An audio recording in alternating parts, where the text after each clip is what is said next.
The vast halls of the Galactic Council once stood as a symbol of unity.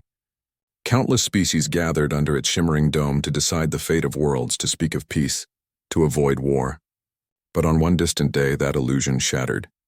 It began with the Silrathi, a gentle species known for their crystal cities and melodic speech. They were a race of artists and thinkers, not warriors. For centuries, they traded culture and beauty for protection, trusting the great powers of the galaxy to guard them. But when the Traven Dominion invaded their worlds, no ships came to help. The Council debated. They argued. They postponed. By the time a decision was made, the Silrathi homeworld was a burning wasteland. The stars that once reflected off their crystal towers now reflected off the ruins of their cities. Billions were gone, and the survivors fled to dark corners of space, hunted and homeless. They cried out for help once more. None answered. None but one: humanity. The humans were new to the Council then. Rough around the edges. Too direct for most species' liking. Their technology was advancing fast, their fleets growing, their ambition unmatched. Many saw them as unpredictable, even dangerous. The Council tolerated them because it had to. Earth was too strategic, too resource-rich, too stubborn to ignore. Yet when the Silrathi's pleas were ignored, one human diplomat stood and asked a question that silenced the chamber. Do we just watch while they die? The Council responded with cold logic. The Traven Dominion has legal claim over the Silrathi's outer systems. Intervention violates the Accord of Sovereign Borders. The human's jaw tightened. Then perhaps the Accord is wrong. And just like that, humanity made its choice. Within weeks, Earth's fleets began moving. Not under Council command, not with permission, but with purpose. When the first Silrathi refugee ship arrived in orbit around Mars, they expected to be turned away. Instead, they were met by ships, bearing a blue and white emblem of the United Terran. Command: food, medicine, shelter, protection, humanity. Offered it all without asking anything in return. The refugees couldn't understand why. No one had ever done such a thing. The humans only said, because it's right. Word spread across the galaxy like a storm. The Council called emergency meetings, accusing humanity of recklessness, of violating galactic law. The Traven Dominion demanded sanctions. But the humans did not yield. Their fleets escorted Silrathi transports across the stars, driving back Traven raiders again and again. Human soldiers fought in the crystal ruins of Silra Prime, defending villages that had long been abandoned by the rest of the galaxy. They fought not for territory, not for power, but for a people who had been left behind. And the galaxy watched. The first great battle came above the Silrathi moon, where the Traven flagship met the Terran Third Fleet. The Dominion expected an easy victory. Humanity was outnumbered 3-1. But what the Traven did not expect was human persistence. They fought through waves of plasma fire, their ships burning but not breaking. Even as hulls cracked and systems failed, the human captains refused to retreat. One by one, their ships held formation, absorbing blow after blow until the Dominion fleet began to falter. The Silrathi, watching through scattered transmissions, saw something they hadn't seen in generations: hope. When the Traven flagship fell, the silence that followed spread across comms and systems. Humanity had done what the Council claimed was impossible. They had turned the tide. After that, everything changed. The Silrathi people began to rebuild. Not alone this time. Humans sent engineers to help them design defenses, scientists to clean the poisoned soil, doctors to heal the survivors. They didn't just save a species. They restored their will to live. But the Council wasn't pleased. They summoned the human ambassador, demanding answers. "You violated Council law," said the High Speaker, her voice sharp as glass. The human stood tall. "Then perhaps your laws need rewriting. You risk destabilizing the entire galaxy. Maybe it needs to be destabilized if this is what stability looks like." The chamber filled with murmurs. For the first time in centuries, someone had challenged the Council's authority, and won. The humans left that meeting with no apology. And across the stars, other races took notice. There were whispers in the dark sectors. Small, weak civilizations who had been ignored for centuries now began reaching out. To Earth. They wanted alliances, partnerships, friendship. They saw in humanity something rare and powerful, not just strength but conviction. The Traven Dominion didn't take their defeat quietly. They regrouped, declaring that humanity's interference would not go unanswered. They sent fleets toward the Silrathi systems once more, this time larger, more ruthless. But when they arrived, they didn't find frightened refugees. They found humanity waiting. The Silrathi's new defense fleet, built with Terran designs, stood beside Terran battleships.